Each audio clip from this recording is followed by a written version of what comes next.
Meeting ini akan direkam. Oke.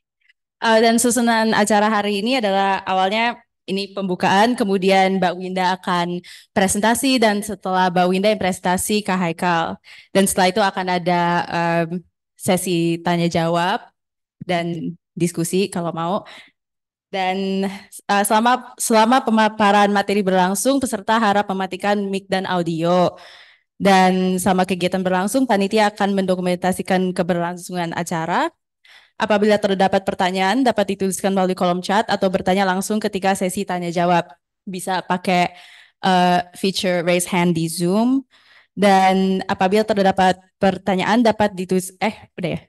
Peserta yang mengikuti kegiatan hingga akhir acara dan mengisi survei yang dikirimkan panitia melalui kolom chat akan mendapatkan e-certificate. Materi link rekaman dan e-certificate akan dikirimkan oleh panitia ke alamat email yang didaftarkan oleh peserta. Untuk pendaftaran Research Day bulan berikutnya akan dipublikasikan melalui media sosial Fakultas Psikologi UI. Dan untuk pertanyaan lebih lanjut, silakan hubungi panitia melalui email rpm.fpsi.ui@gmail.com. Dan kalau Mbak Winda sudah siap, bisa dimulai saja presentasinya. Enjoy.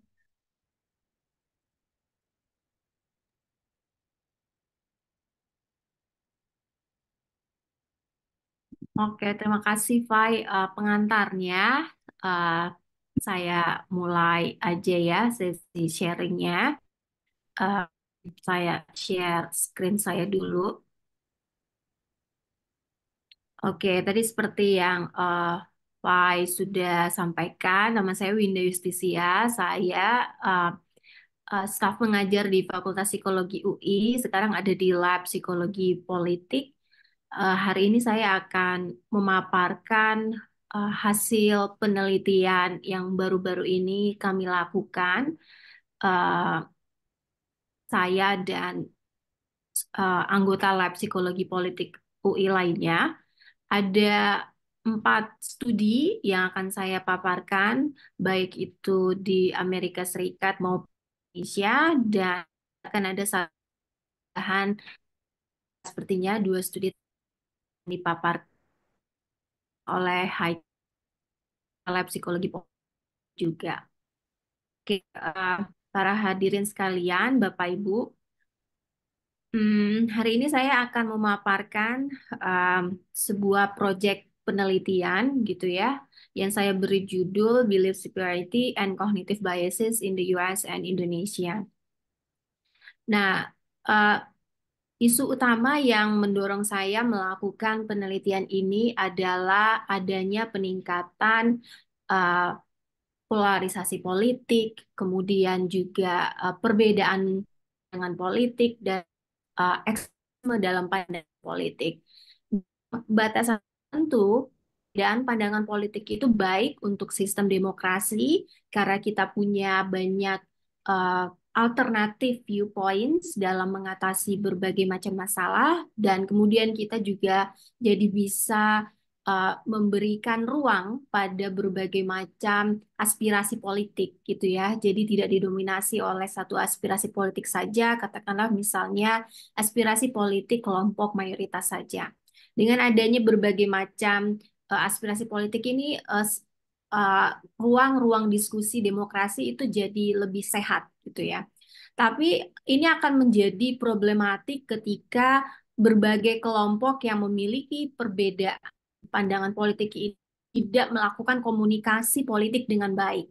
Akhirnya ada istilahnya itu political deadlock gitu ya, kalau di sistem politik di Amerika, atau istilahnya kayak semacam kebuntuan politik di mana masing-masing kubu politik, masing-masing apa katakanlah kelompok politik gitu ya, punya aspirasi politiknya masing-masing, lalu kemudian mereka merasa aspirasi politiknya adalah yang paling superior, yang paling baik, jauh lebih baik daripada pandangan politik lain.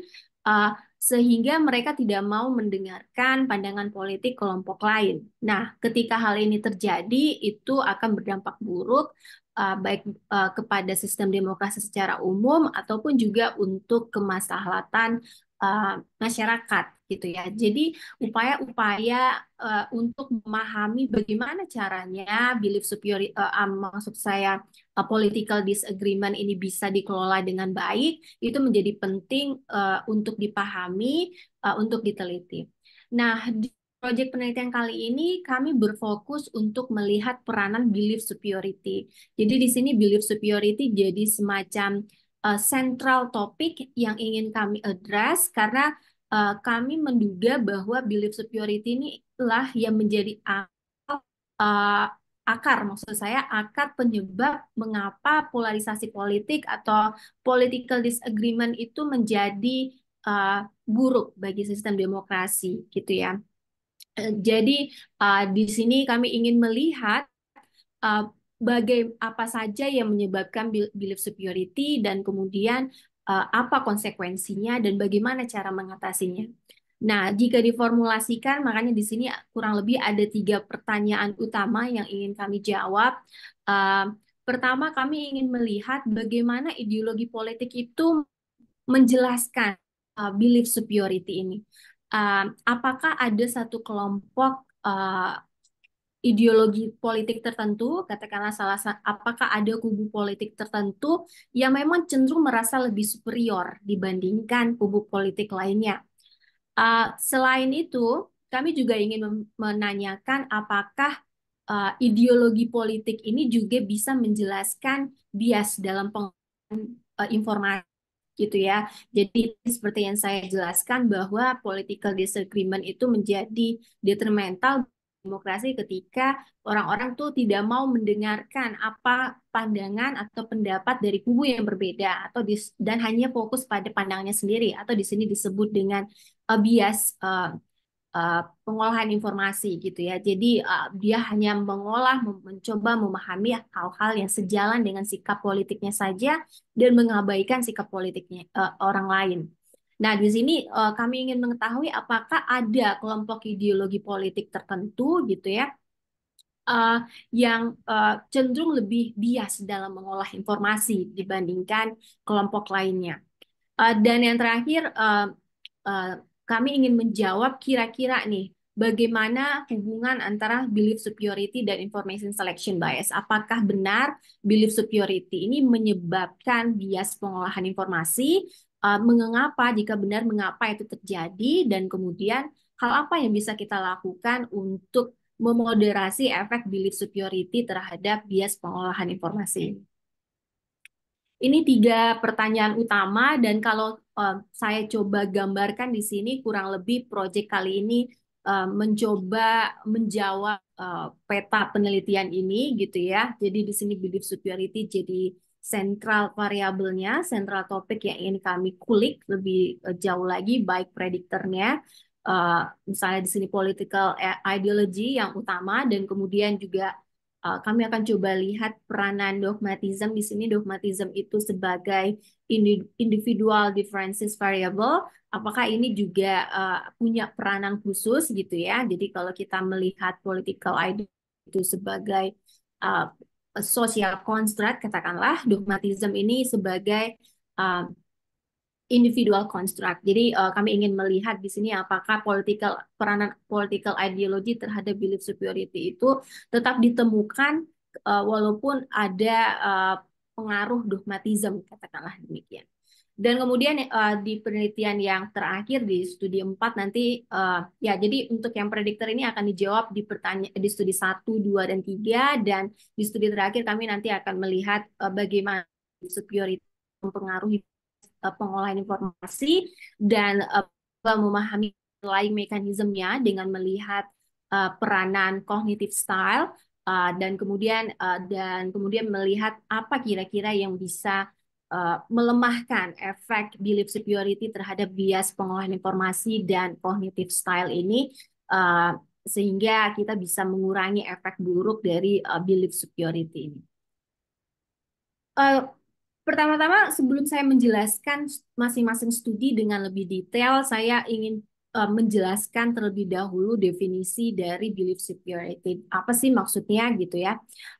Ini kurang lebih bisa diartikan sebagai keyakinan individual bahwa belief atau attitude seseorang itu jauh lebih baik gitu ya, better or more correct daripada pandangan politik orang lain. Katakanlah, oh well nggak harus pandangan politik sih, pandangan apapun gitu. Jadi di sini ketika saya bilang bahwa tempat ini adalah restoran ini adalah restoran terenak gitu ya, dan saya merasa bahwa pandangan saya jauh lebih benar daripada pandangan orang-orang lain tentang restoran mana yang terenak. Nah, itu berarti saya punya belief superiority.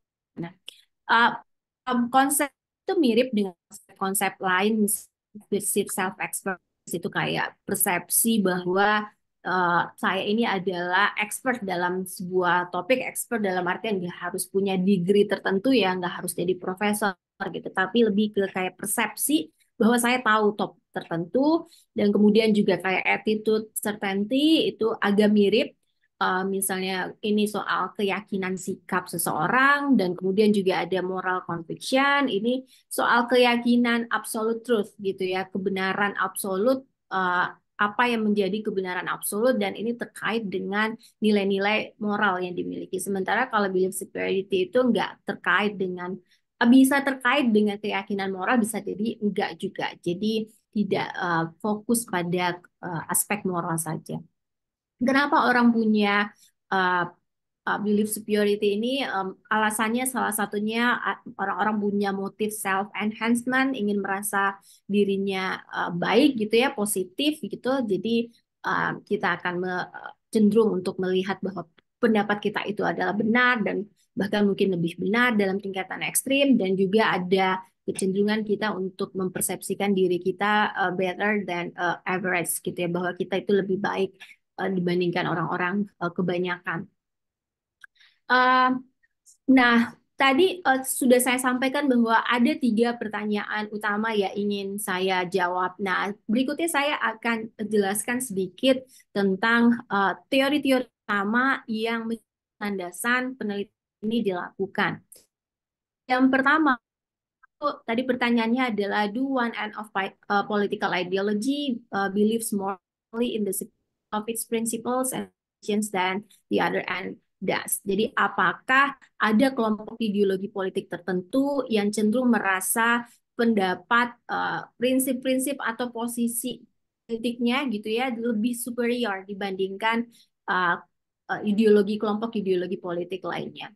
Nah, studi-studi di negara barat, di Amerika khususnya, yang memiliki sistem liberal dan konservatif dalam tatanan politiknya, menemukan bahwa konservatisme itu uh, punya peranan penting menjelaskan soal political extremism ini. Jadi dikatakan bahwa orang-orang konservatif itu cenderung punya religious fundamentalism yang tinggi, dogmatic, intolerance of ambiguity, dan close-minded. Sementara orang-orang yang liberal itu cenderung punya openness yang lebih tinggi, gitu ya. Jadi ada semacam perbedaan apa namanya struktur psikologis orang-orang yang memiliki ideologi politik konservatif dan liberal. Nah, dari temuan-temuan ini akhirnya ada beberapa penelitian yang menunjukkan bahwa memang konservatif itu cenderung jadi lebih merasa apa namanya dogmatik dalam pandangan politiknya, merasa bahwa pendapatnya dia itu yang lebih benar gitu ya, katanya demikian. Nah, tapi sebenarnya temuan itu nggak konklusif juga. Nah, makanya di sini ada tuh competing hypothesis yang saya lihat itu kurang lebih kayak dari tahun 2007 gitu ya. Ada penelitian-penelitian yang mencoba untuk menguji 2 hipotesis ini gitu ya. Kalau tadi yang mengatakan bahwa orang-orang konservatif itu cenderung uh, mati dan cenderung cenderung intoleransi, kemudian juga cenderung close-minded gitu ya. Itu dikenal dengan pandangan orang-orang yang setuju pada rigidity of the right hypothesis gitu. Nah, ini awal-awalnya berkembang penelitian-penelitian tentang political conservatism ini cenderung mengendorse pendapat ini. Kemudian belakangan ada pendapat baru yang bahwa enggak exclusively milih konservatif gitu ya, nggak exclusively milih orang yang punya ideologi politik konservatif. Jadi dia bilang orang konservatif dan orang liberal itu punya kesempatan yang sama untuk jadi dogmatik, kemudian jadi intolerance, kemudian jadi close-minded, sama peranannya gitu. Cuman selama ini memang banyak penelitiannya lebih berfokus melihat pandangan kelompok-kelompok konservatif saja.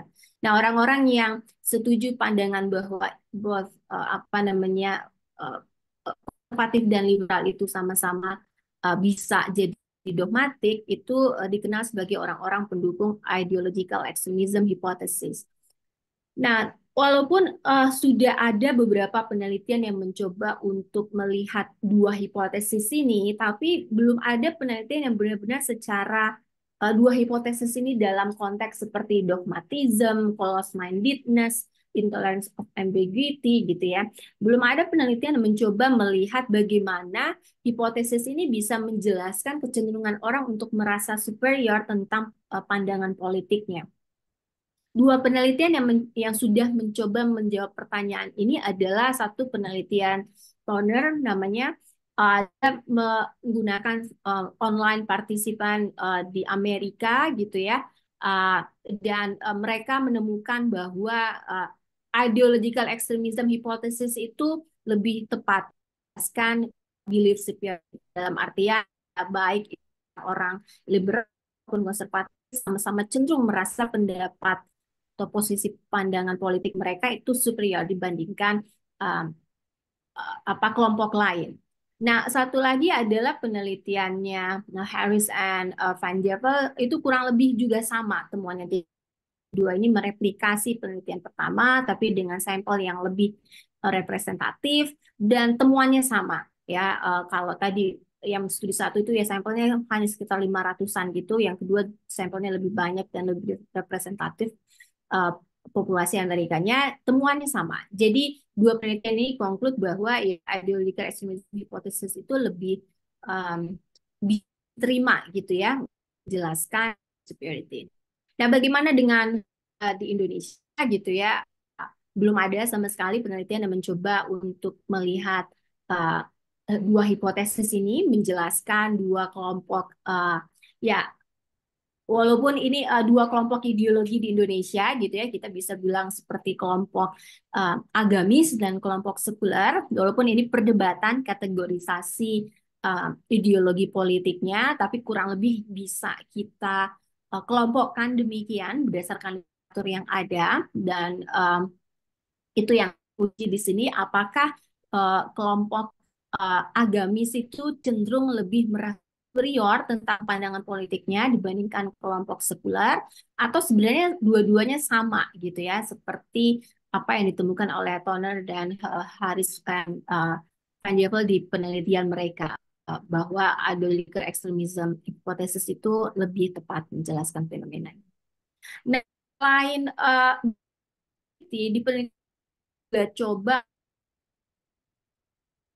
gitu ya, penelitian sebelumnya kami juga coba lihat pengaruh political ideology ini, peranan ya political ideology ini menjelaskan bias information processing. Jadi sini kami berdasarkan ide yang sama gitu loh ya, bahwa epistemic motif itu bisa membuat orang tidak mau berubah, yaitu ada epistemic motif itu kayak semacam dorongan untuk memahami apa yang terjadi gitu ya, memahami apa yang terjadi di sekitar kita. Jadi di sini dikatakan bahwa pengetahuan dan belief yang kita miliki itu terbentuk karena proses yang cukup rumit sebenarnya, mulai dari pengolahan informasi gitu ya, kemudian informasi itu yang digunakan untuk menilai.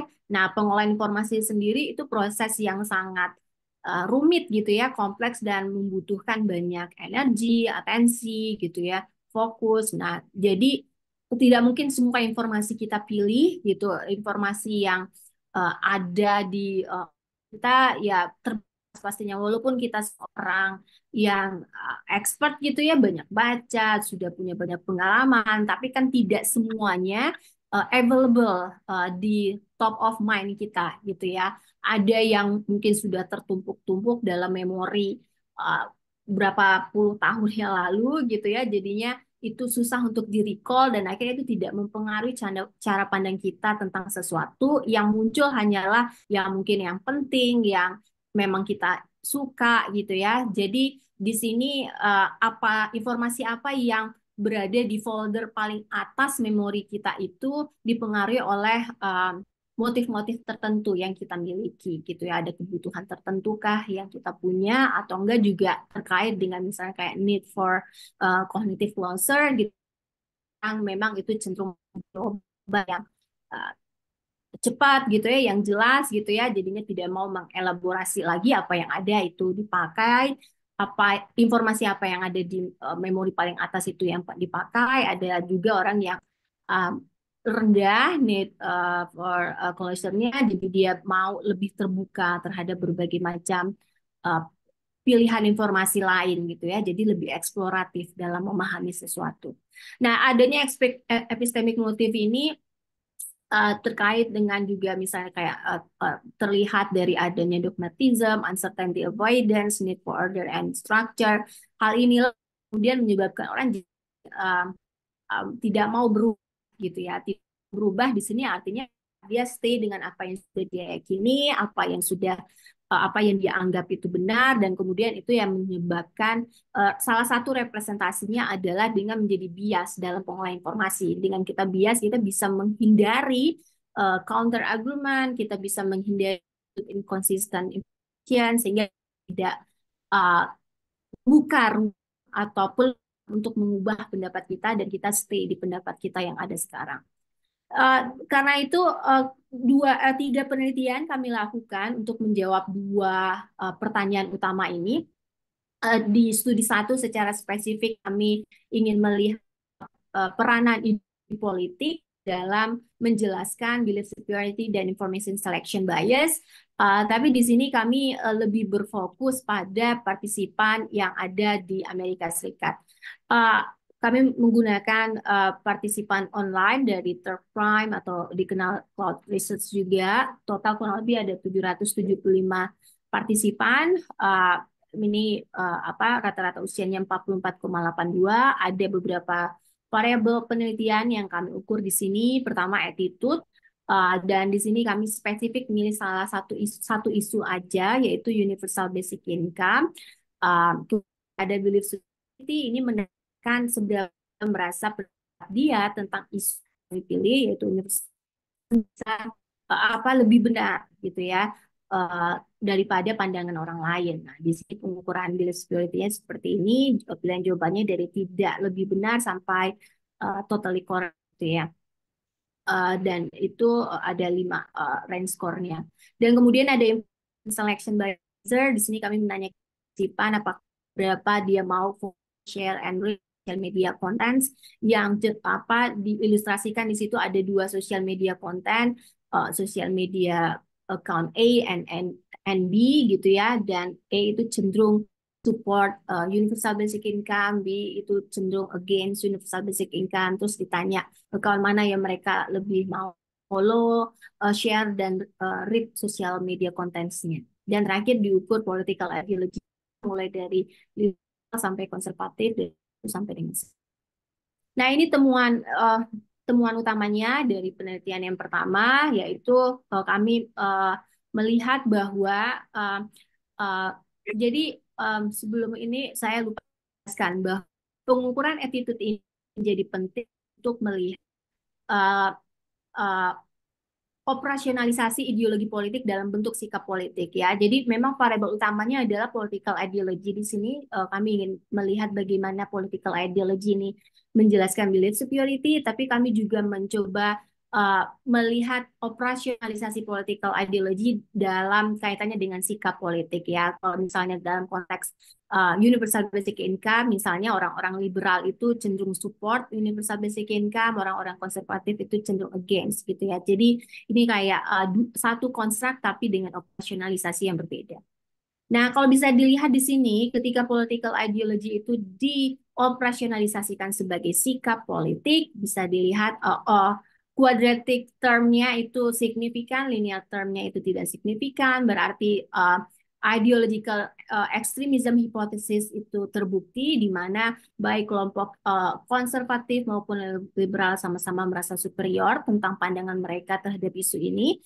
Ketika diterjemahkan sebagai self placement ideology, apakah mereka merasa liberal atau konservatif, juga demikian quadratic effect itu punya peranan yang lebih kuat gitu ya dibandingkan apa namanya yang linear termnya dalam menjelaskan belief security. Bagaimana dengan information selection bias? Kurang lebih temuannya sama, di mana quadratic term itu punya signifikan di sini, berarti ada hubungan kuadratik antara political ideology, baik diterjemahkan sebagai attitude maupun self-placement ideology dengan information selection. Jadi dua-duanya bisa ada kemungkinan jadi dalam informasi. Studi yang kedua menjawab pertanyaan yang sama, tapi di sini kami menggunakan partisipan Indonesia gitu ya, yang ingin kami uji sama apakah rigidity of the right hypothesis yang benar atau ideological extremism hypothesis yang benar. Di sini karena menggunakan partisipan Indonesia, kami ideologi yang dipakai adalah ideologi sekuler dan religius. Nah, untuk pengukuran attitude dan belief superiority-nya kami gunakan beberapa isu, bukan satu.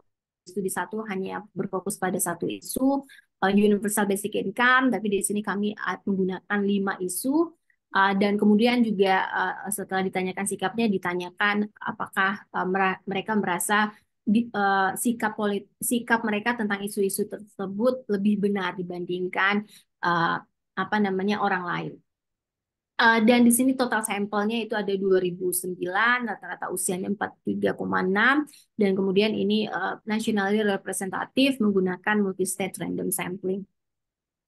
Temuannya bagaimana? Nih bisa dilihat di sini bahwa di semua isu kami menemukan bahwa efek kuadratik itu signifikan. Artinya adalah ya isu-isunya yang kami pakai di pelarang menggunakan alkohol, ya penjual alkohol, kemudian perempuan, pemimpin sama agamanya,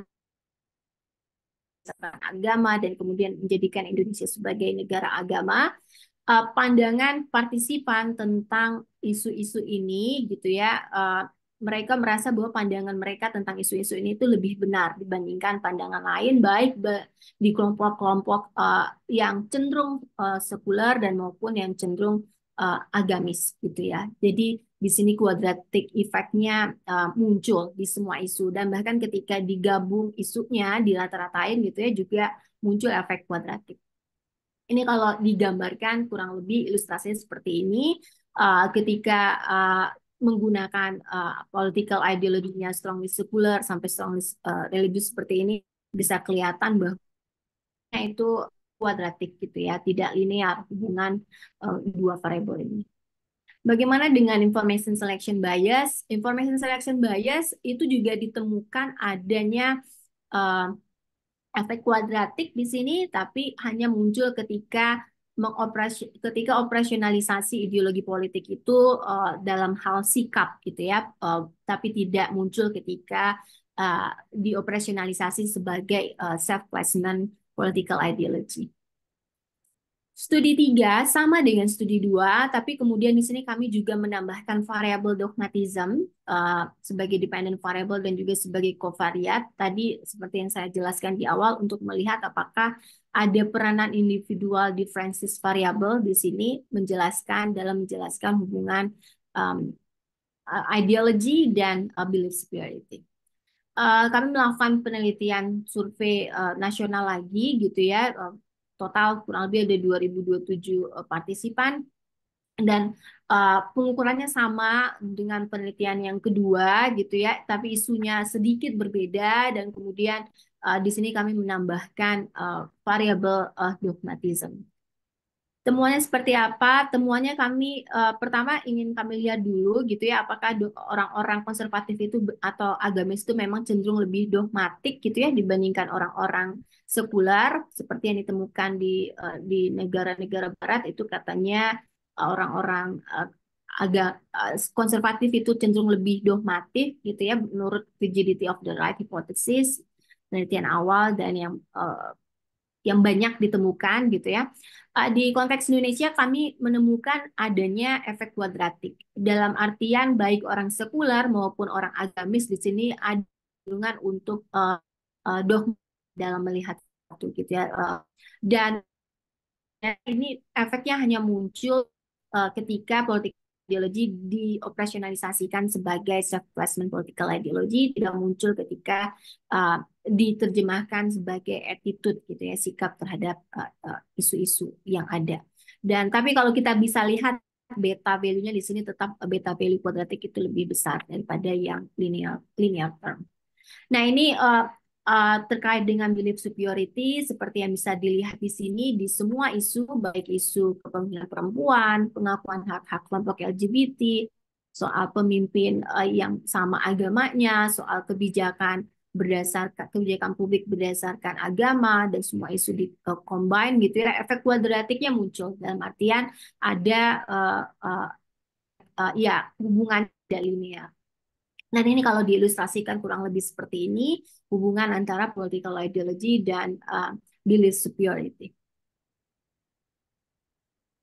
Lalu bagaimana tadi dengan peranan dogma? Apakah dengan menambahkan variabel dogmatism itu hubungan linear ataupun kuadratik ideology dan belief superiority jadi hilang gitu ya? Ternyata tidak. Setelah ditambahkan variabel dogmatism sebagai covariat di sini efek kuadratiknya tetap muncul. Baik, selanjutnya ini kami akan pindah ke penelitian keempat gitu ya, menjawab penelitian yang ketiga. Ini berfokus pada pertanyaan tentang efek dari belief superiority gitu ya. Apakah belief superiority bisa menyebabkan orang jadi lebih bias dalam pengolahan informasi dan kemudian jika iya itu terjadi dan bagaimana apa yang bisa kita lakukan untuk mengatasi efek tersebut gitu ya. Nah, di sini idenya adalah kenapa kami menduga bahwa belief superiority bisa menyebabkan orang menjadi bias itu terkait dengan defensive motivation gitu ya, orang cenderung defensif ketika dia sudah punya sense of belonging yang kuat dengan keyakinan tertentu gitu ya. Jadi dianggap di sini belief itu kayak semacam instrumen yang kita miliki kayak our possession gitu ya. Ketika kita sudah menganggap itu sebagai hal yang penting bagi kita, kita cenderung untuk apa namanya melindungi gitu ya. Cara melindunginya ya gimana? Salah satunya adalah dengan avoid a potensial counter argument gitu ya. Karena kalau ada counter argument yang mungkin bisa membuat kita melihat alternatif itu, nah itu uang untuk mengubah pendapat itu jadi terbuka kan. Nah kita nggak mau itu, makanya kita jadi defensif. Nah tapi ada juga penelitian lain sebenarnya yang bilang bahwa kita itu juga punya equality motivation gitu, kebutuhan untuk menjadi untuk mendapatkan informasi yang akurat. Orang-orang yang tinggi belief superiority mungkin aja punya motif ini gitu. Kenapa? Karena mereka kan punya keyakinan yang kuat tentang pendapat mereka dan kemudian mereka juga ingin menunjukkan pada orang-orang bahwa pendapat mereka lebih benar gitu. Jadi mereka akan keluar dari echo chamber mereka untuk ketemu orang-orang yang pandangannya berbeda, untuk mengedukasi tanda kutip gitu ya orang-orang lain tentang kebenaran pandangan mereka gitu. Jadi dia kayak semacam kan gitulah pandangan mereka. Jadi mungkin saja itu juga dimiliki oleh orang-orang yang belief superiority-nya tinggi. Nah, akhirnya ini mungkin bisa menyebabkan information selection bias-nya jadi berkurang. Atau mungkin malah bertambah. Ya, itu bisa jadi dua-duanya gitu ya kemungkinannya. Tapi kami di sini menduga berdasarkan literatur yang ada, defensive motivation ini lebih akurat menjelaskan fenomena belief security ini dalam artian itu akan menyebabkan orang cenderung bias dalam pengolahan informasi. Kenapa demikian? Ya, karena kami menduga bahwa belief security itu bisa mempengaruhi uh, dengan politik seorang. Maksud saya dia berpikir seorang gitu ya. Berpikirnya specifically yang kami ukur adalah open-minded cognition. Nah, open-minded cognition itu ditandai dengan adanya keinginan untuk mempertimbangkan berbagai macam perspektif, ya, berbagai macam attitude atau opini gitu ya. Bahkan pendapat berbeda dengan pendapat dia pribadi gitu. Jadi di sini open-minded cognition itu kayak cognitive style, memang kecenderungan pengolahan informasi yang dimiliki seseorang. Tapi di sini sebenarnya nggak harus sesuatu yang general gitu ya, stable. Bisa jadi itu sesuatu yang stable. Ada orang yang memang cenderung open-minded all the time gitu ya, across domains. Tapi ada juga orang-orang yang situation specific ya. Jadi kalau ada isu ini ya saya open-minded, saya tidak open-minded.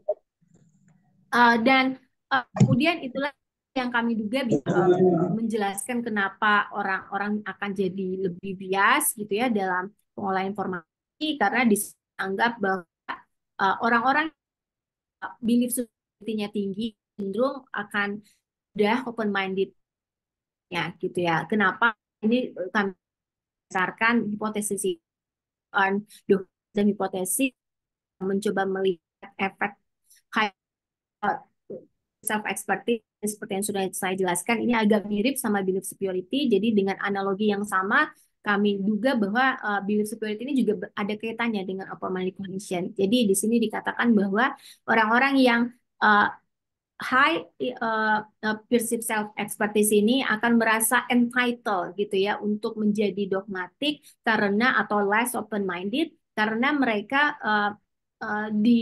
punya entertain ya merasa layak untuk melakukan itu gitu ya, entitled untuk melakukan itu ya, mereka expert. Jadi norma atau orang-orang di sekitar menganggap bahwa ya wajar lah kalau dia nggak mau dengan pendapat orang lain, kan dia expert gitu ya. Jadi dia the earn uh, the dogmatic gitu ya. Jadi dia diperbolehkan untuk itu karena memang kepakaran yang sudah dia miliki, dan itulah yang akhirnya menyebabkan dia jadi less open minded dan kemudian jadi bias.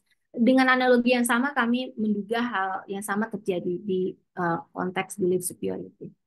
Dan kemudian high superiority inilah yang kemudian mempengaruhi bias, maksudnya open minded cognition inilah yang kemudian menyebabkan orang menjadi bias dan pengormasi. Gimana cara mengurangi efek dari belief superiority terhadap open minded cognition dan information selection bias ini? Satu potensi yang bisa kita coba elaborasi di sini dengan melibatkan mood. Jadi dalam mengapa mood di sini yang saya coba teliti gitu ya, mood atau affect atau emosi yang kita kenal dalam bahasa sehari-hari. Ini misalnya bisa kita pakai dalam konteks kalau ada misalnya kita melakukan pelatihan, edukasi gitu ya untuk orang-orang yang belief superiority-nya tinggi. Mungkin ada treatment-treatment afektif yang bisa kita libatkan di sana sebelum treatment atau katakanlah edukasi itu diberikan supaya ini partisipan training atau edukasinya bisa jadi lebih terbuka dulu nih cognition mereka sehingga mereka mau mengolah informasi yang kita berikan dalam edukasi itu dengan lebih baik, dengan lebih objektif. Karena kalau seandainya mereka tidak terbuka dalam pengolahan informasi, bisa jadi efektivitas training atau edukasi itu jadi berkurang gitu ya. Jadi atau enggak mungkin yang mereka tetap mau mendengarkan tapi mereka kayak semacam defensif gitu ya, denial terhadap informasi yang diberikan sehingga efektivitas training atau edukasinya jadi berkurang. Nah, makanya di sini saya berpikir bahwa mood di sini bisa kayak semacam apa namanya intervensi praktis yang bisa kita pakai sesaat sebelum training atau edukasi yang kita berikan untuk mengurangi efek-efek negatif belief terhadap kognitif bias. Tadi sudah saya jelaskan seperti open minded cognition dan information selection bias. Nah, pertanyaannya bagaimana affect atau mood atau emosi ini bisa menjelaskan? Salah satu penjelasan utama yang bisa kita gunakan adalah the affect as cognitive feedback account. Jadi di sini idenya yang utama adalah bahwa afek dan emosi itu punya peranan yang penting dalam uh, meregulasi kognisi kita, yaitu mengatur tentang apa yang kita pikirkan, bagaimana kita informasi. Cuman katanya di sini adalah peran afek itu variable, dalam artian itu tidak fix gitu ya. Ada beberapa penelitian menunjukkan bahwa ada kayak semacam dedicated link antara emotion and cognition. Orang yang happy cenderung kreatif, orang yang sad cenderung apa namanya sistematik mengolah informasi gitu ya, atau enggak orang yang uh, apa katakanlah misalnya fear itu akan selalu menghindari sesuatu, anger akan selalu mendekati sesuatu. Ini ada kayak semacam dedicated link gitu antara emosi dan cognition. Tapi menurut The Affect as Cognitive Feedback Account ini enggak gitu ya. Efeknya itu sangat malleable, itu tergantung pada apa yang salient di cognition kita saat ini. Jadi lebih ke kayak semacam jadi di sini uh, affect itu lebih kayak semacam reinforcement gitu ya terhadap apa yang kita lakukan. Jadi kayak semacam reward or punishment.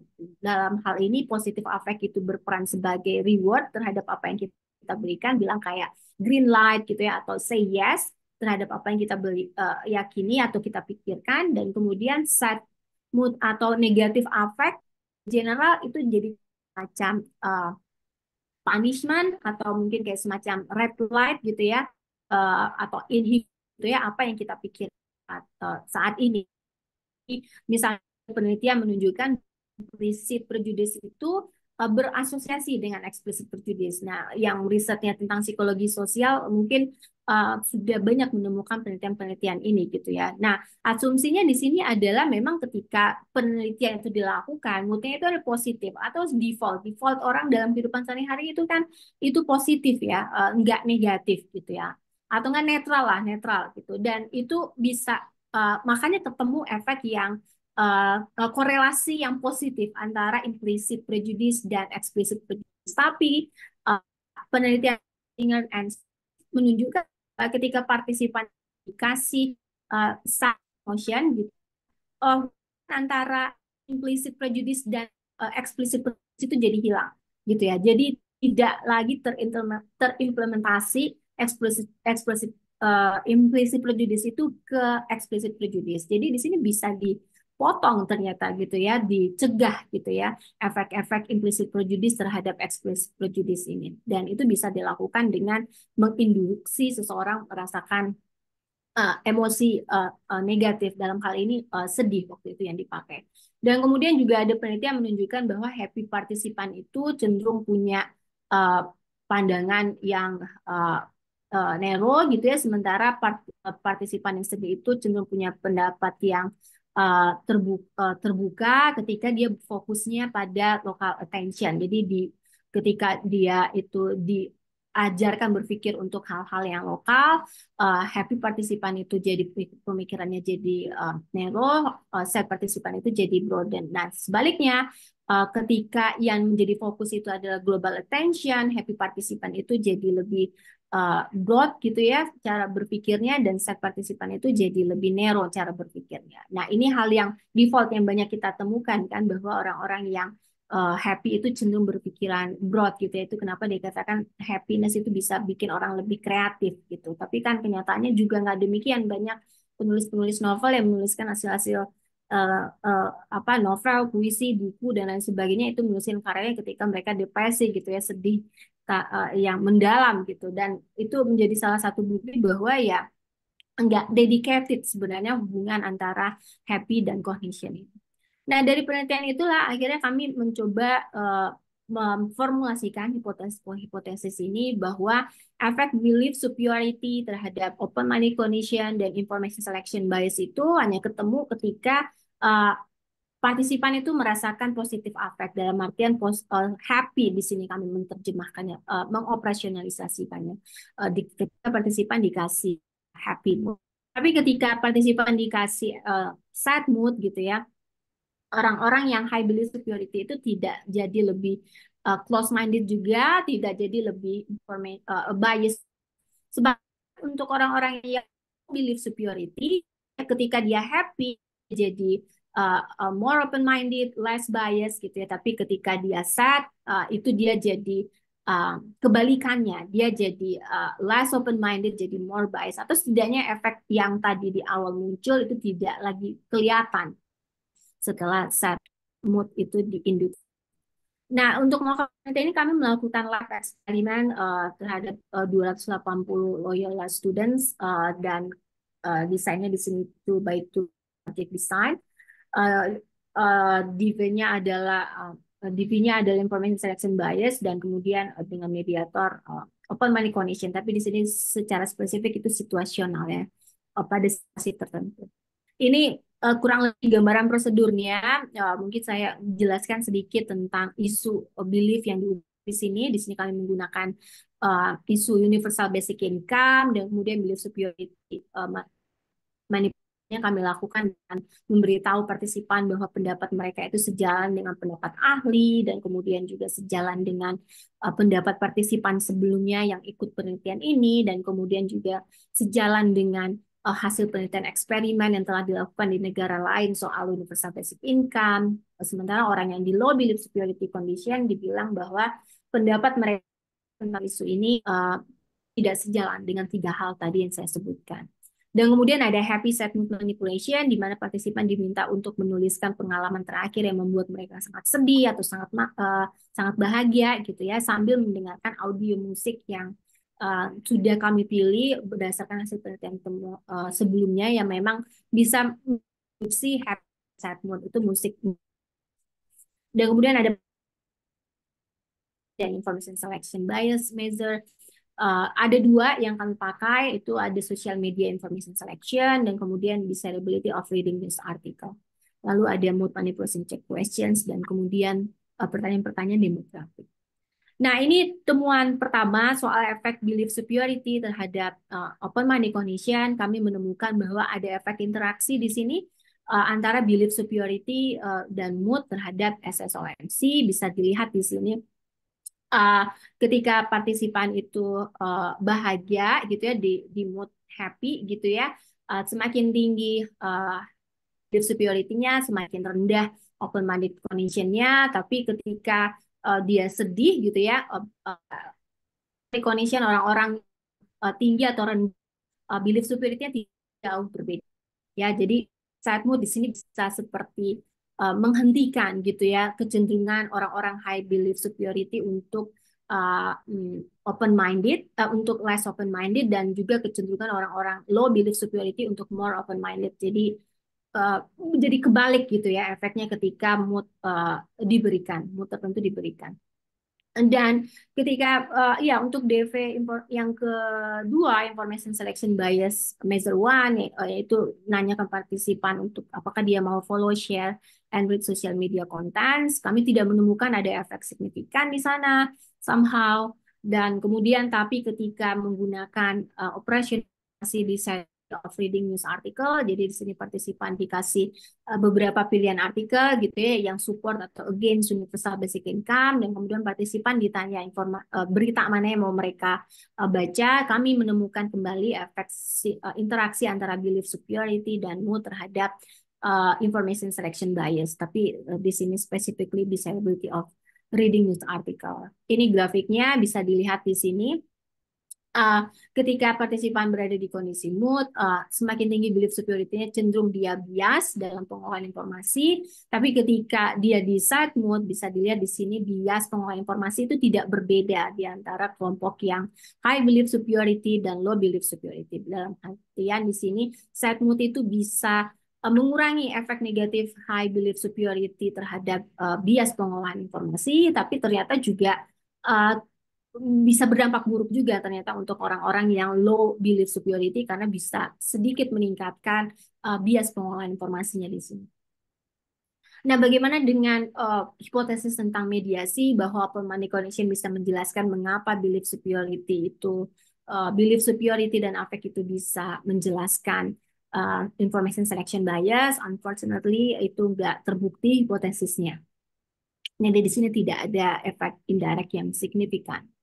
Jadi di sini bisa disimpulkan dari studi 1, 2, dan 3, kami bisa menunjukkan bahwa temuan dan penelitian sebelumnya dari Toner dan Harris and Van Javel bahwa ideological extremism itu lebih tepat menjelaskan belief superiority dan juga di sini kami menemukan efek lain yaitu di soal information selection bias gitu ya. Jadi ideological extremism ini ternyata juga bisa menjelaskan information selection bias di mana kedua spektrum politik itu ternyata bisa cenderung bias dalam pengolahan informasi.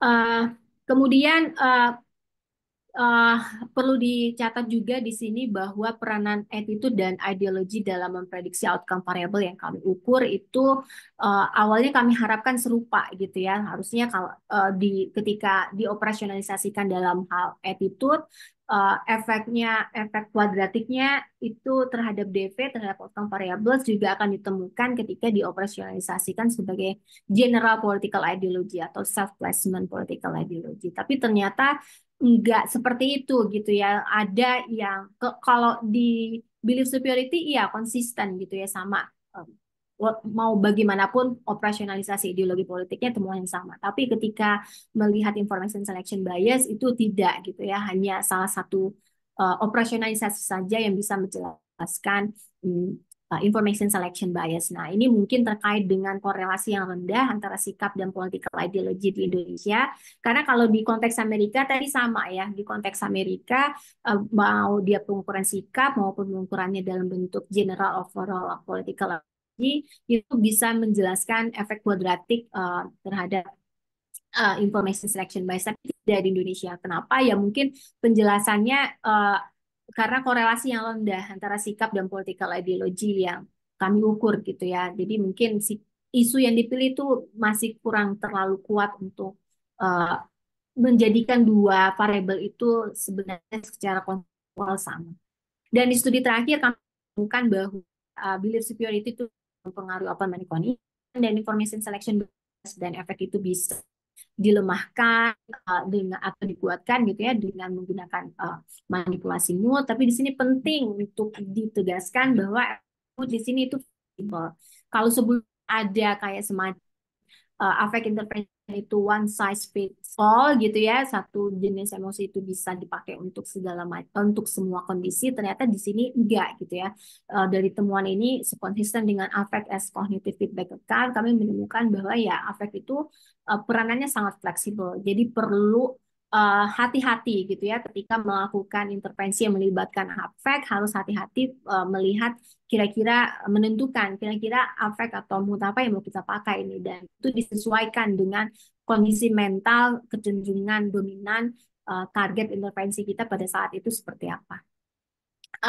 Walaupun sebagian besar hipotesis terbuka, tapi di sini kami tidak menggunakan underlying reasonnya gitu ya, kenapa belief superiority dan affect di sini mempengaruhi information selection bias karena indirect hipotesis kami tidak terbukti. Presentasi dari saya ini kolaborator yang membantu saya menyiapkan penelitian ini ada Victor Altati, advisor saya, dan kemudian advisor S3 saya di Loyola University Chicago, dan kemudian ada 3 orang anggota lab psikologi politik, Haikal, Fadli, dan Mario. Dan terima kasih juga untuk sponsor yang sudah mendanai penelitian saya. Di studi 1 ada Institute for Human Studies at Manson University, dan studi 2, studi 3 didanai oleh Algoritma Research and Consulting. Sekian presentasi dari saya, mungkin selanjutnya saya serahkan ke moderator. Baik, terima kasih banyak Mbak Winda. Presentasinya menarik sekali tentang belief superiority, khususnya dalam konteks polarisasi politik. Dan personally saya juga merasa riset ini sangat relevan, apalagi untuk di US. Saya kebetulan baru balik dari New York, habis selesai S2 di Columbia University.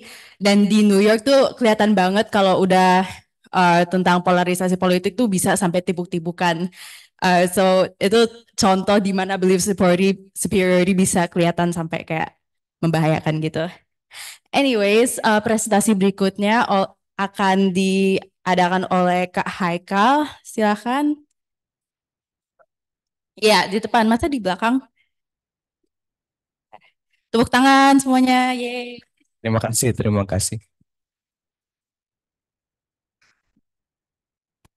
Pencetannya, oh di situ.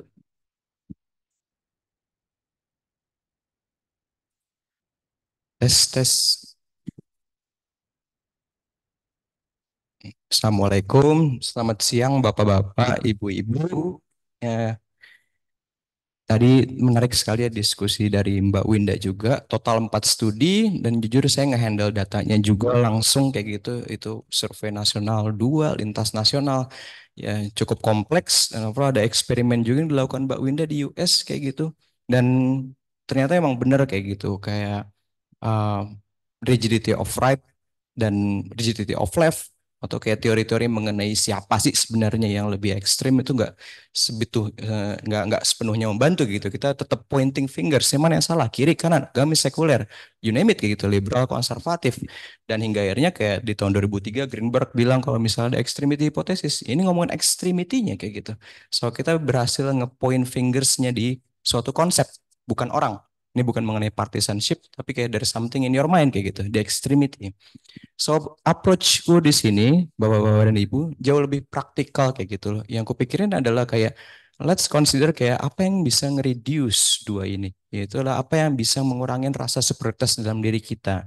Apa yang bisa ngurangin ekstremitas atau kayak strength, kenapa kita yakin betul kita bener ya kayak gitu.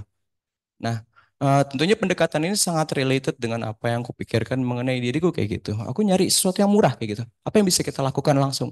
Gimana caranya untuk kayak ngelakuin ini secara individual? Kita bisa ngelakukan, teman-teman kita bisa ngelakukan, it can be done kayak gitu. Bukan mengenai kayak bagaimana kita ngomongin policy harusnya pemerintah seperti apa, tapi literal apa yang kita bisa lakukan dan kita bisa persuasikan ke keluarga kita. Karena diketahui juga saat ngomongin presidential election sebagai contoh, kita ngomongin siapa pilih siapa, mungkin ada perpecahan keluarga di situ. Mungkin teman-teman udah pernah ngerasain ada perpecahan keluarga gara-gara ngomongin politik.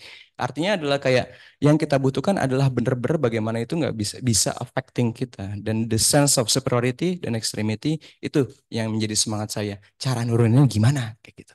Itu pertanyaan utamanya. Dan overall, bakal ada 2 studi kayak gitu. Dan saya dapat petunjuk sedikit gimana caranya, cara yang murah, gampang, dan overall bisa dipakai individu gitu. Dari setiap individu untuk ngurangin dua ini. Bakal ada studi mengenai, bakal ada 2 studi. Yang pertama saya menambahkan langsung gitu dari studi Mbak Winda. Saya ngelihat bagaimana persepsi publik terhadap isu quick count.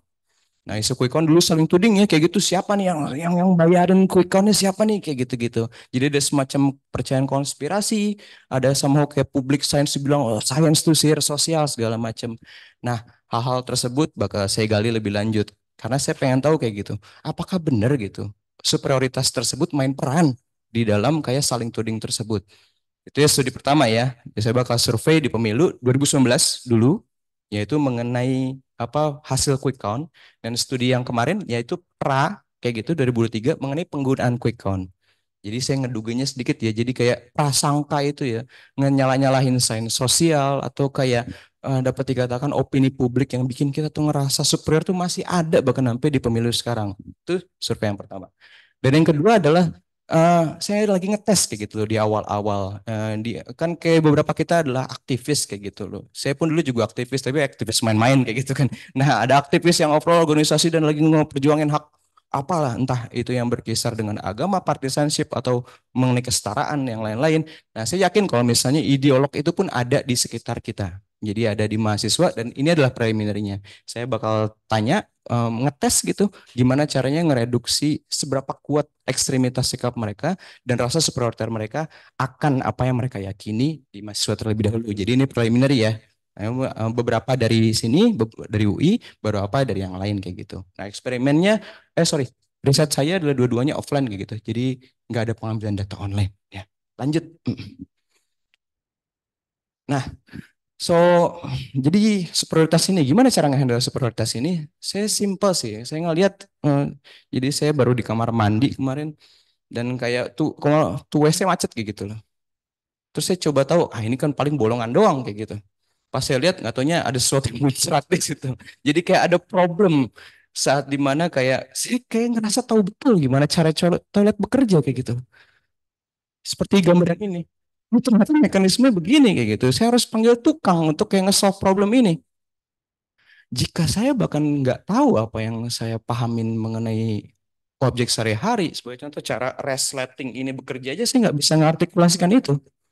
Toilet saya nggak bisa, wifi saya nggak bisa. Lalu bagaimana dengan sesuatu yang lebih kompleks kayak gitu? Sebagai contoh kebijakan politik, subsidi, pemerintahan agama, sekuler. Hal itu kan jauh lebih kompleks dan overall susah banget buat kita ngelihat. Kita ngerasa asing juga dengan itu. Gimana caranya orang bisa punya pendapat ekstrim di situ? Dan disitulah dapat dikatakan turunan dari belief superiority, namanya adalah overestimasi pengetahuan. Itu terjadi di kehidupan sehari-hari. Start risetnya dari Rosenblatt and Kiel tahun 2022, lalu dibawa ke politik. Dan di sini dibilang kalau misalnya bias dari metakognitif, yaitu assessment mengenai apa yang kita tahu dan aktual kita tahu, ada gap dan celah di situ.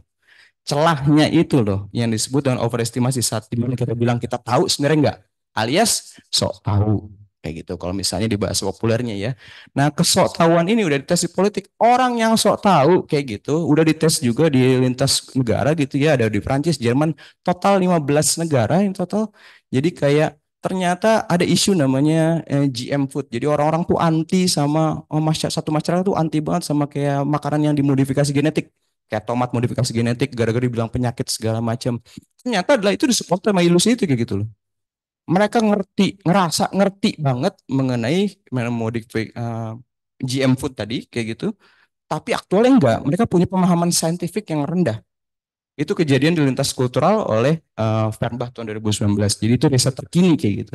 Lalu ini saya mau mention beberapa author juga, dari Alpher, Oppenheimer, lalu termasuk ada Fernbach kayak gitu, yang dapat dikatakan jadi studi acuan dari ide-ide yang saya berusaha buktikan kembali di sini. Lalu Fernbach ngomong apa sih? Fernbach ngomong solusinya adalah individual perlu untuk dikonfrontasi, harus ditanyakan. Jadi kayak gitu standar di clinical psikologi kayak gitu. Jika ada orang punya kebencian, ide yang buruk banget buat untuk kayak just keep your mouth shut gitu. We should listen kayak gitu. Itu ya gimana cara kita ngehandle orang yang berbeda sama kita. Kita listen dan biarkan dia berbicara hingga akhirnya mereka mengkoreksi diri mereka sendiri. Itu poinnya. Jadi artinya adalah bagaimana cara mengkoreksi orang lain yang paling efektif. Fernbach udah imply dan asumsikan itu, yaitu adalah dengan cara dia pro banget sama sikap tersebut. Kita bakal tanya, ingat, bukan kenapa, tapi bagaimana. Bagaimana cara kerjanya? Tolong jelasin dong mekanismenya tuh dengan rinci, step to step. Di eksperimen terdahulu, ternyata kejadiannya sama. Awalnya saya ngerasa di toilet, saya nggak tahu apa-apa. Saya minta bantuan oleh tukang ahlinya. Dan hal yang sama juga di politik, yaitu adalah sebuah contoh yang ditanya di riset ini ribet-ribet loh. Sebuah contoh adalah emisi karbon ngomonginnya. Terus saya ada ngomongin merit, ada ngomongin national flat tax. Ini studinya bermacam-macam nih. Dan overall dia punya dua pertanyaan yang diajukan ke partisipannya. Tanyain gimana cara kerjanya. Yang kedua, kenapa lu ngedukung itu? Yang kenapa ekstremitasnya meningkat, semakin ekstrim dia. Yang tanya bagaimana, turun. Interesting. Tapi gagal direplikasi di tahun 2019. Nah, ada apa ini? Kenapa gagal direplikasi? Padahal ini menjanjikan loh. Nah, gagal replikasinya tersebut udah berkali-kali dan saya pengen coba replikasi kembali di sini. So, ini penelitian replikasi kayak gitu ya. Bukan ide saya juga kayak gitu. Kebetulan ngobservasi hal yang sama. Next. Oke, sebelum kita go ke eksperimentalnya, saya pengen tahu dulu, ini kejadian nggak sih kayak gitu? Ada isu quick count kayak gitu kan? Quick count, ya wajar kalau misalnya orang-orang gampang banget dimanipulasi kayak gitu, dibilang share science, quick count itu survei bayaran. Tapi mereka ngerti nggak sih quick count? Mereka tahu nggak sih cara ngitungnya? Mereka ngerti persentase nggak sih? Mereka mengerti rata-rata nggak sih sebenarnya orang-orang yang punya opini tersebut? Nah, saya simple. Saya tanya ke responden saya, seberapa Anda paham mengenai quick count? Yang kedua adalah saya kasih tes statistik aktual. Yaitu adalah ada 10 item ringkas yang ngomongin fundamental mengenai statistik. Contoh, rata-rata tuh apa, populasi apa, sampelnya tuh apa. Lalu sebagai contoh ada beberapa pertanyaan yang semua lebih analitik kayak gitu. Jika 10 orang tinggi badannya 170 cm, 2 orang di take out dari grup tersebut, sisa 8 orang ya. Lalu sisa 2-nya ini punya skor tingginya adalah 170. Kira-kira bakal sama apa enggak? Kurang-kurang lebih analis seperti itu. Ntar kita bakal lihat kayak jenis-jenis soalnya tuh kayak gimana kayak gitu kan. Intinya adalah saya pengen tahu orang rasa paham quick count apa kagak. Saya tes pemahaman statistiknya. Dan yang ketiga adalah dia menentang quick count apa kagak. Yang terakhir adalah konspirasi. Seberapa Anda setuju kalau misalnya hasil dan penggunaan survei ini pasti adalah hasil survei bayaran. 1 sangat tidak setuju, 7 sangat setuju. Next. Ini yang saya bilang tadi, So subjective knowledge-nya adalah seberapa Anda paham mengenai mekanisme dari quick count. Ini saya niru juga dari kayak penelitian terdahulu. Yang pertama adalah shallow understanding, 4-nya moderate understanding, 7 deep understanding. Ya tentunya saya melatih terlebih dahulu ya. Jadi kayak ada kemungkinan banget kalau misalnya orang-orang tuh nggak ngerti sekali Kurt. Jadi kayak ada prosedur bagaimana cara melatihnya 1, 4, 7-nya itu clear kok kayak gitu. Jadi ada mereka diminta buat kayak sebagai contoh, ini ada cara menggunakan skala Likert-nya. Jadi kayak mereka dipaparin gimana cara ngisi skala Likert ini berdasarkan contoh-contoh alat-alat perangkat sebagai contoh crossbow, terusnya GPS. Nah berdasarkan contoh tadi, kalau ngomongin quick count di mana? Jadi dilatih ya, beda kayak gitu. Jadi ini bukan asal isi nih, udah yakin. Yang kedua adalah objective knowledge. Ini yang tadi ya, soal yang saya bilang. 10 orang, 170 cm, 2 grup di take out, sisanya berapa? Ya weirdly banyak yang jawab salah di sini ya. Dan mereka ngerti quick count. Kira-kira jawaban bener apa? 170, lalu 2 diambil, rata-rata berapa? Kalau jawabannya adalah 170. Tapi banyak di antaranya ngomong not enough information to answer. Interesting. Mereka mikir apa? Aku nggak tahu rata-rata, tapi perlu banget sama quick count. Nah, oke. Lalu opposition to quick count, seberapa Anda nge-support quick count? Jadi kayak level penentangan, 1 not opposed, 7 extremely opposed. Jadi ini ngomongin ekstremitas, tapi semakin tinggi semakin ekstrim. Yang terakhir adalah konspirasi, yaitu adalah survei yang institusi survei itu hanyalah yang quick count adalah ya sekedar ya bayaran aja bakal memenangkan orang-orang yang biayai mereka. Tadi yang saya bilang. Oke. Eh, dan ini adalah hasilnya. Jadi total ada 2 studi 2019 nih di 2023 baru-baru ini kayak gitu loh. Jadi how to understand this graphic adalah pertama di sini adalah subjective knowledge. Anda merasa tahu. Objective knowledge adalah skor statistiknya. 0 ini maksudnya adalah min ya teman-teman. Jadi kayak ini standardized score udah standarisasi. 0 itu rata-rata. Ini rata ya ini adalah kayak overall. Ini dia ngerasa pahamnya berapa. Yang itu adalah saat dimana orang punya high extremity, saat gagal gitu loh. Ya artinya adalah kayak dia menentang quick count. Lihat nih, semakin dia gede skor statistiknya, semakin dia ngerasa nggak paham. Saat dimana dapat dikatakan dia extremity-nya tinggi, semakin tinggi objective knowledge-nya, semakin artinya adalah ada gap sesuatu terjadi di sini kan. Extremity ngebuat kita tuh sok tahu. Dan kebalikannya mungkin sok tahu ngebikin kita ekstrim. The nature dari correlation di sini adalah gap antara subjektif dan objektif maximize saat dimana kita go dengan extremity. Dapat. Gapnya minimize saat kita nge-reduce extremity. Dan yang kedua kejadian. Extremity-nya sekarang saya ukur dengan konspirasi. Seberapa dia setuju sama bayaran, supaya bayaran. Ternyata interceptnya cukup kuat ya teman-teman. Yaitu adalah gap antara objektif dan subjektif knowledge maximize further. Yaitu adalah orang yang bilang kalau misalnya quick count adalah survei bayaran, memiliki ngerasa paling tahu, tapi aktual nggak tahu. Ini 2 survei, sampelnya ada karakteristiknya nanti. Kalau misalnya tertarik buat lanjutin survei ini ke kita aja ya, ke saya kayak gitu kontaknya. Prosedur lengkapnya ada. Oke, next. How? Oh, oke, itu tadi survei. Saya ngomongin apa sebab akibat. Saya ngomongin patternnya aja, polanya aja. Sekarang adalah mengenai superioritasnya. Kemarin kita ada superioritasnya, dari kemarin enggak.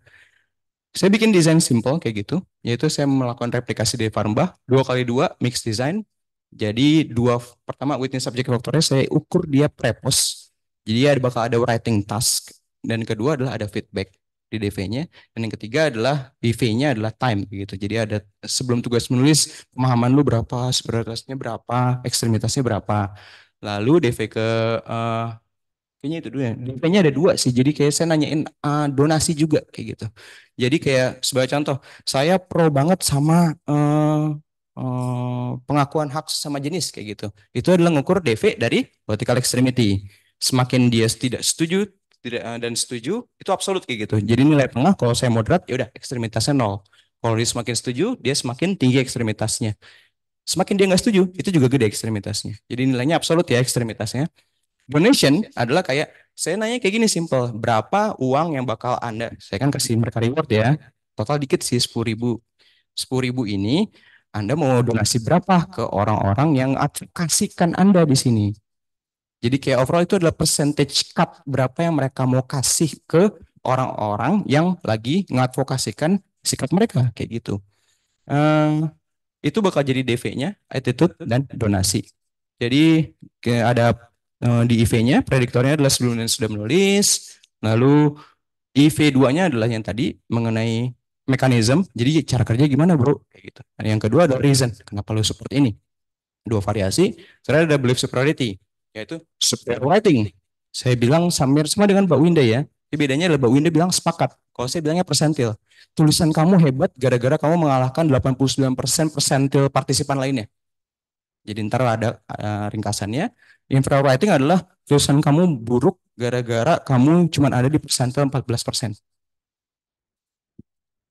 Habis ditulis, kasih feedback. Feedbacknya apa? False feedback tentunya. Jadi kayak itu feedback pura-pura lah dari kita. Ada use of deception sedikit di sini. Nah, ini mungkin measurement-nya. Jadi kayak teman-teman bisa memahami juga kayak apa yang saya maksud dengan ekstremitas. Jadi bukan ekstremisme, ekstremitas. Ini ada sikap mengenai tiga, yaitu pengakuan hak LGBT, kedua pemerintahan sekuler, dan subsidi bahan pokok dari pemerintah. Ekstrem mendukung, ekstrem menentang, kayak gitu.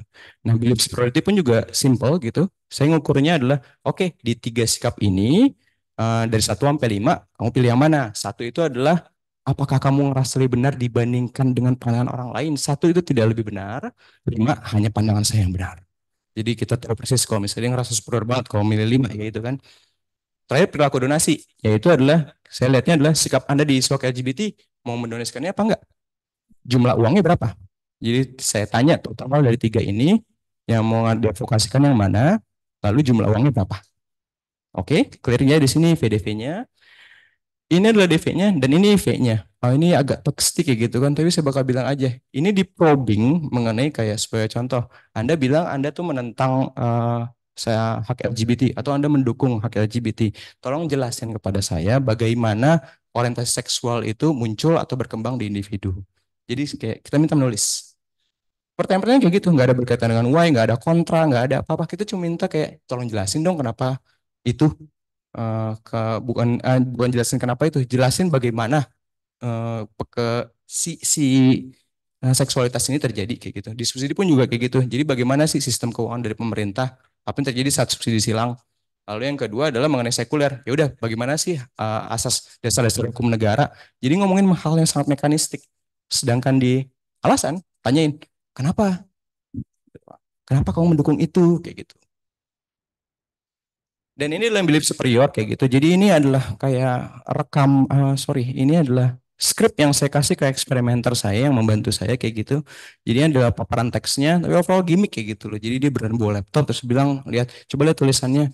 Lalu dia belaga ngetik, habis itu bilang, berdasarkan analisis saya, setelah 3 menit, yang tulisan Anda tuh 89% di tes pengetahuan tentang hak asasi manusia sistem pemerintahan. Itu untuk yang kelompok superior. Untuk di kelompok inferior, kebalikannya, Anda cuma dari persentil 10%. Peringkat segituan lah, cuma 10% yang lebih tinggi daripada Anda.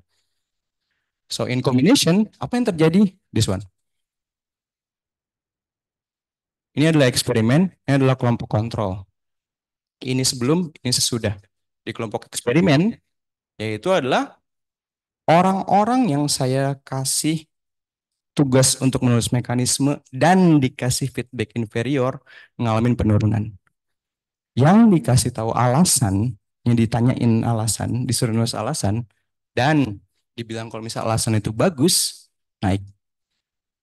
Oke, jadi saya dapetin efek yang cukup gede di sini kan ya. Ya ini standar error ya, bukan confidence interval. Jadi overall ini hasilnya statistically significant. Ya, saya berusaha nunjukin standar error measurement di plus minus 2. Dan setiap kelompoknya berapa? Ada 25 orang. Gitu. Mean extremity-nya jelas ya, dari 0 hingga 3. Overall nggak ada yang bener-bener ekstrim gitu kan. Ya, overall penurunannya ada. Dan itu interaksinya signifikan. Oke, yang kedua, donasi gimana? Donasinya juga. Treatment saya yang ini. Mekanistik, menjelaskan mekanistik. Low BS, kamu payah. 10%. Lihat berapa uang yang mereka korbankan. 7.000. Bandingannya berapa? 7.000, 8.000, 9.000. So overall mereka ngorbanin lebih banyak gitu, sekitar 16% percentage dari reward mereka. Kebayang? Ya artinya adalah kayak mereka willing untuk less donate ke orang-orang yang nge-propose mereka. Orang-orang yang bakal ngadvokasikan mereka dan frekuensi donasinya paling kecil. Artinya adalah behaviorally dan attitudinal eksperimen ini menunjukkan promising result kayak gitu. Saat kita memberikan pertanyaan yang tepat gitu, bagaimana kebijakan ini bekerja dan memberikan feedback kalau misalnya it's not good enough, kita bakal expect a little, sedikit lebih kurang ekstremitas dan superioritas di saat bersamaan kayak gitu. So what can we learn kayak gitu? Ini replikasi, yes. Efeknya berhasil, yes, kayak gitu. Lalu apa sih yang kita pelajarin? Apa sebenarnya mekanisme yang terjadi di sini? Saya bikin kesimpulan satu aja yang utama, sisanya ada di paper saya. Ini simple logic. Pertanyaan tadi kan ngebuka gap ya. Kalau misalnya adalah kayak, damn, sebenarnya saya nggak tahu kayak gitu. Jika gap tersebut kita sadarin dan kita dibikin inferior, kita bakal learn ekstremitas kita. Apa yang terjadi saat kita bilang kita ngerasa inferior? Kita bakal dapat dikatakan nggak mau mencari opini yang nge-support kita dari previous belief untuk nge-fill knowledge gap ini. Jadi nggak mau diisi knowledge gapnya. Tapi kalau misalnya gapnya itu nggak tahu ya, ya apa yang apa gapku, di mana celah dari pengetahuanku, di mana aku sok tahu segala macam. Jika itu nggak kita sadarin dan dibikin superior pula kayak gitu kan, ekstremisme meningkat. Ya, karena emang benar nggak ada kebutuhan untuk kayak ngisi gap ini. Kenapa aku perlu validasi lagi? Artinya adalah kayak eksperimen ini menunjukin kalau misalnya extremity in general dan belief superiority itu supported dari ilusi pengetahuan. Beberapa itu motivated, beberapa natural. Beberapa itu adalah kayak disengaja, kayaknya saya ingin memenangkan sesuatu karena saya butuh ini, kayak gitu. Itu motivational, itu di studi yang lain. Tapi yang di sini nunjukin kalau misalnya naturally orang-orang ekstremitas itu bisa diintervensi secara kognitif. And it's quite easy, itu bisa diaplikasikan ke kita semua. Individually, di keluarga, di teman-teman. Yang matters apa sih? Pertanyaan kayak gitu loh. Kita mau go dengan detail apa enggak nih mengenai mechanism of things? Yang kedua, apakah kita bakal nge-appreciate semuanya pendapat dengan bilang kalau pendapat kamu hebat? Apakah setiap pendapat itu punya relativitas? Apakah ada hierarki dari kebenaran dari pendapat? Karena yang menurunkan ekstremitas adalah kedua itu. Saat kita nanyain bagaimana, dan kedua adalah it is still not good enough. Gitu. Overall seperti itu sih, cukup ringkas.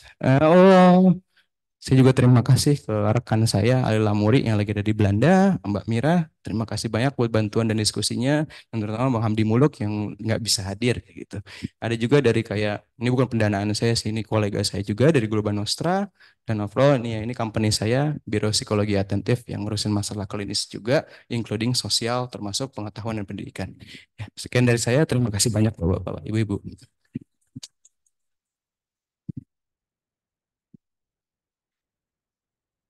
Terima terima kasih banyak Kak Haikal, prestasinya menarik sekali.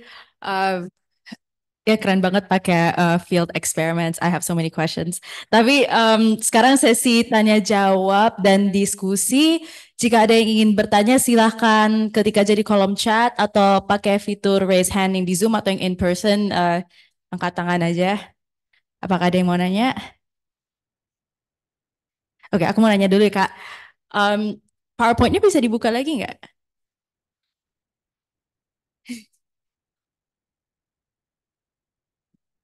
Ini.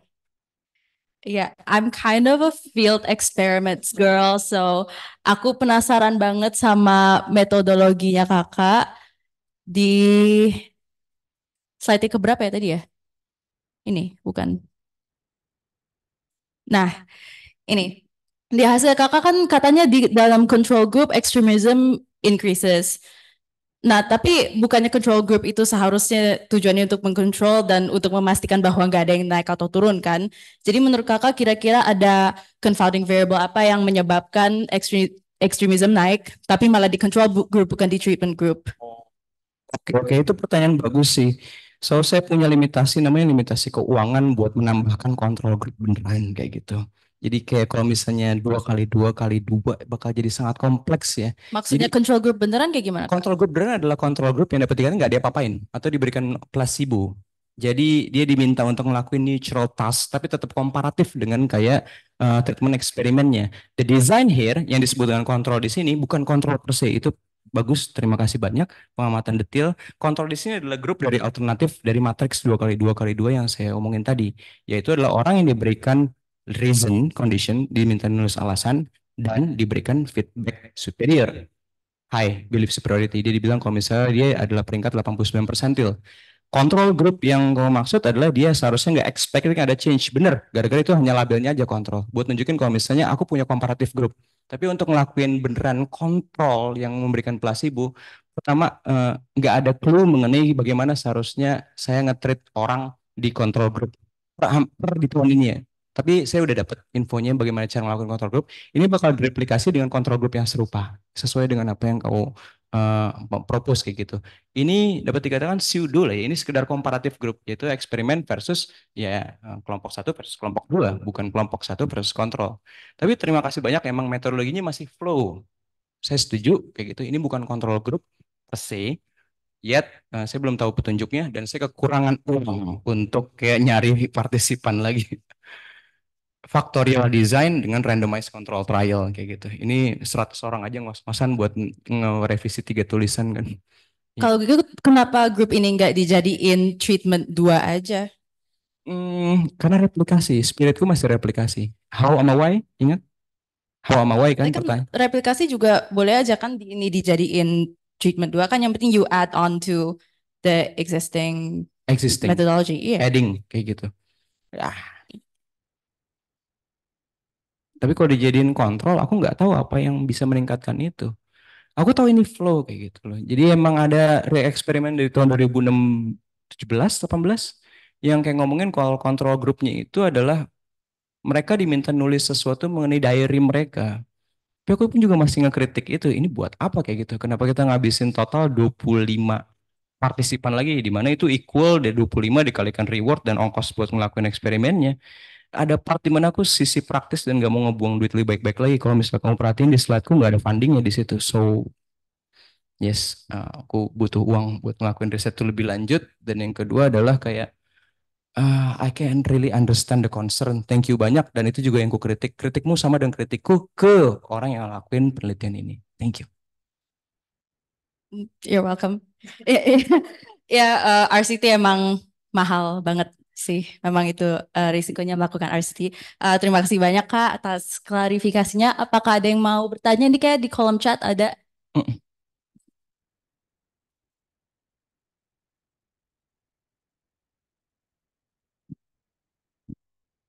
Oh, RPM. bukan, Oh. bukan pertanyaan. Di sini mungkin ada lagi yang mau bertanya atau mau diskusi, input, anything, komentar. Ini kita masih ada setengah jam lagi loh, so like feel free. Mungkin Mbak Mira mau ada input. Iya ya. Oh ya, Mbak Winda ada pertanyaan buat Mbak Winda nih dari Mbak Mira. Ya, Mbak Winda, eh, terima kasih tadi presentasinya.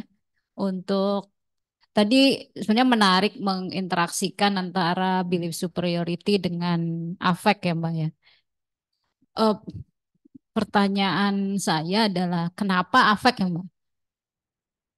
Affect kalau misalnya di belief superiority itu kognitif, apakah artinya bahwa affect dengan kognitif itu tidak bisa dibedakan ataukah sama?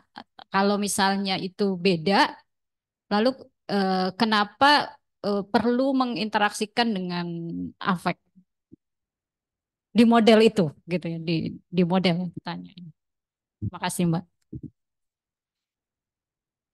Oke, terima kasih pertanyaannya Mbak Mira, menarik sekali dan ini saya rasa terkait dengan pertanyaan mendasar, kenapa sih saya tertarik sama uh, peran variabel afek dalam penelitian saya gitu ya. Memang benar banyak sekali sih yang bisa kita coba kulik gitu ya untuk melihat moderator gitu ya, efek belief superiority terhadap cognitive biases.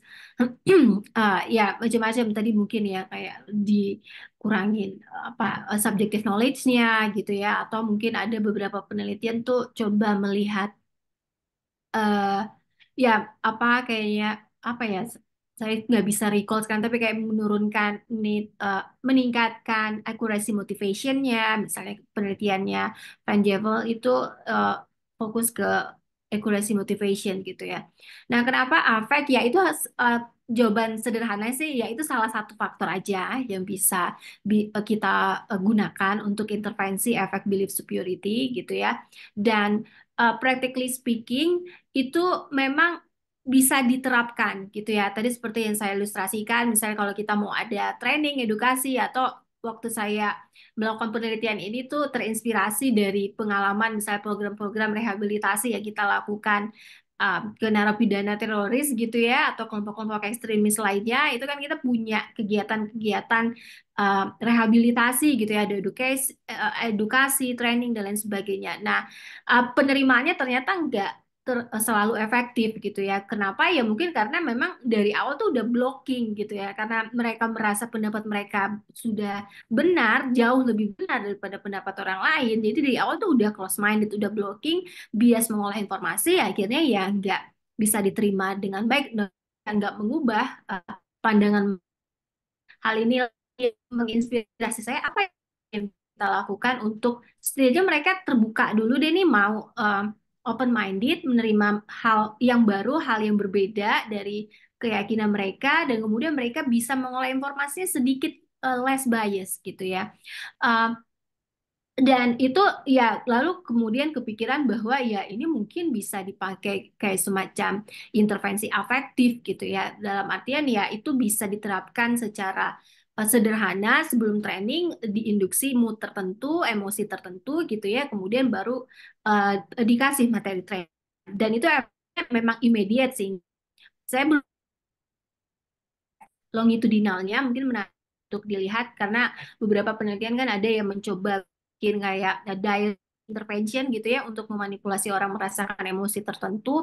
Mungkin itu bisa, tapi khusus untuk topik seperti ini belum pernah lihat. Dan memang efeknya itu immediate, jadi langsung pada saat itu aja gitu ya, dirasakan efek mood manipulasi, jadi nggak long lasting gitu efeknya. Katakanlah misalnya ya jadi lebih open minded, jadi less bias orang-orang belief superiority ini ketika mereka di set condition ya pada saat itu aja, pada saat sesi itu ya mungkin kayak sejam gitu ya berlangsungnya kegiatan. Nah, apakah afek ini ada kaitannya dengan kognisi? Apakah itu sama atau yang berbeda? Pastinya berbeda. Berbeda. Itu kenapa dia dikonstruksikan sebagai dua hal yang berbeda. Eh, Kognisi itu kalau kita bisa ibaratkan jadi kayak semacam pengetahuan kita tentang sesuatu, informasi yang kita punya gitu ya. Afek ini lebih ke kayak semacam eh, perasaan gitu ya, apa yang kita rasakan terhadap sesuatu. Misalnya kita terkadang itu dua-duanya konsisten. Misalnya kita tahu kalau kita jalan, lalu kemudian kita tahu tempat yang berbahaya, kemudian emosi kita bilang bahwa kita takut gitu ya, tempatnya itu nggak familiar, mungkin angka kriminalitasnya tinggi di sana, kemudian kita merasa takut di tempat itu. Jadi di sini uh, afek itu memberikan informasi ke kita tentang apa yang ada di tempat itu, dan itu dengan kondisi yang kita tentang tersebut. Nah, tapi ada kondisi-kondisi di mana efek itu berikan informasi yang lebih luas daripada kognisi gitu ya. Jadi walaupun misalnya kita ke tempat baru, kita nggak tahu, nggak punya informasi tempat itu seperti apa, apakah itu aman atau enggak. Karena misalnya kita jalan-jalan ke kota baru atau ke negara baru gitu ya, kita nggak research dulu, kita nggak tahu nature kota itu seperti apa. Tapi kemudian vibe-nya, biasanya kita bahasa sehari-hari bilang vibe-nya, mungkin kita merasa kayak kok nggak nyaman ya di sini, kok bikin saya gelisah ya, kok bikin rasa takut ya gitu ya. Di sini emosi itu mempunyai konten kognitif tertentu yang kita nggak tahu sumbernya dari mana, somehow kita merasakan itu. Nah, di sini emosi memberikan informasi tentang apa yang terjadi. Ada kognitif dimiliki oleh emosi itu. Nah, begitu juga misalnya tadi di penelitian saya soal affect as cognitive feedback account itu. Jadi di sini affect itu sebagai um, affect itu berperan sebagai pemberi masukan gitu ya, kayak feedback gitu ya terhadap kognisi yang kita berikan. Itu ada kayak semacam konten informasi tertentu yang dimiliki oleh afek dan kemudian itu memberi masukan terhadap apa yang kita pikirkan pada saat itu. Jadi kalau seandainya kita merasakan happy, katakanlah itu konten kognitifnya kan everything is good, everything is fine, unproblematic, ya kan? Nah, itu konten kognitif dari positif afek atau happy ini. Nah, itulah yang kemudian kasih sinyal ke kognisi kita what you think right now is good. Oke, jadi apapun itu let's go with that gitu ya. Let's go. Kalau misalnya saya sekarang believe superiority-nya tinggi dan berarti saya merasa entitled untuk close minded dan bias gitu ya.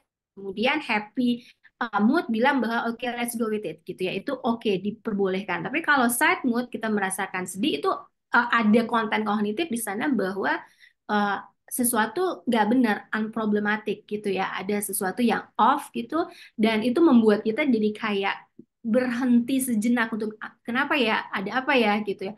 Dan itu memberikan sinyal ke kognisi kita tentang apa yang kita pikirkan saat ini. Mungkin kecenderungan kita untuk merespon sesuatu pada saat ini tuh ada yang salah gitu kan. Kalau seandainya saya high belief superiority, kemudian saya merasakan sad mood, itu bilang bisa memberi feedback ke kognisi saya, oh kecenderungan saya untuk jadi close minded dan kemudian bias kayaknya kurang tepat nih. Saya coba ganti deh gitu ya, atau enggak, atau kalaupun nggak ganti setidaknya oh saya nggak usah melakukan itu deh gitu ya.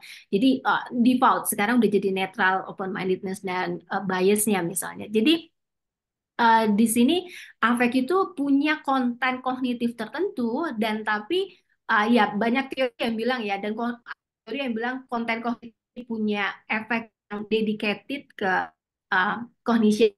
Tapi berdasarkan teori yang saya pakai itu efeknya lebih fleksibel. Itu tergantung apa informasi yang dominan yang kita miliki saat ini. Jadi ada juga tuh penelitian yang misalnya bilang orang yang happy itu cenderung lebih um, orang cenderung lebih candid gitu ya.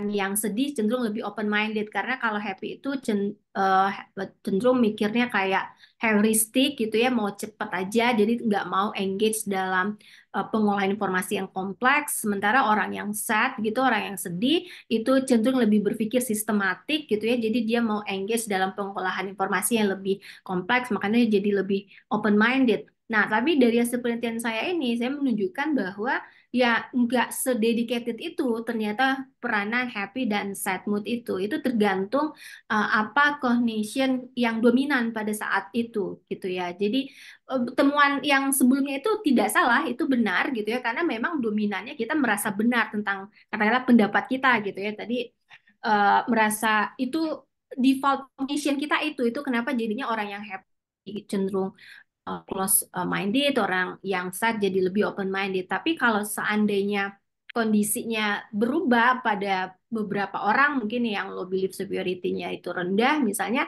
happy dan sad mood ini punya peranan yang kebalikan gitu ya, malah jadi membalikkan respon-respon dominan yang biasanya muncul ketika orang merasakan emosi bahagia.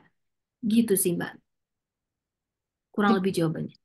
Ya, makasih Mbak Winda. Tapi saya mau tanya satu lagi ya, Faya. Eh, tentang belief superiority-nya sama open minded cognition tadi ya, Mbak. Itu ini pertanyaan sih, bukan menguji atau apa ya, Mbak? Soalnya aku tanya beneran gitu. Kenapa open minded cognition itu bukan bukan bukan trait ya, Mbak ya? Karena di sini kan dia DV. Kan bayangan saya tuh belief superiority itu orang jadi orang close minded, orang nggak open minded, maka dia jadi belief superiority. Jadi modelnya kan ini beda gitu kan. Kenapa orang yang belief superiority-nya tinggi jadi open minded-nya rendah. Kenapa nggak sebaliknya gitu?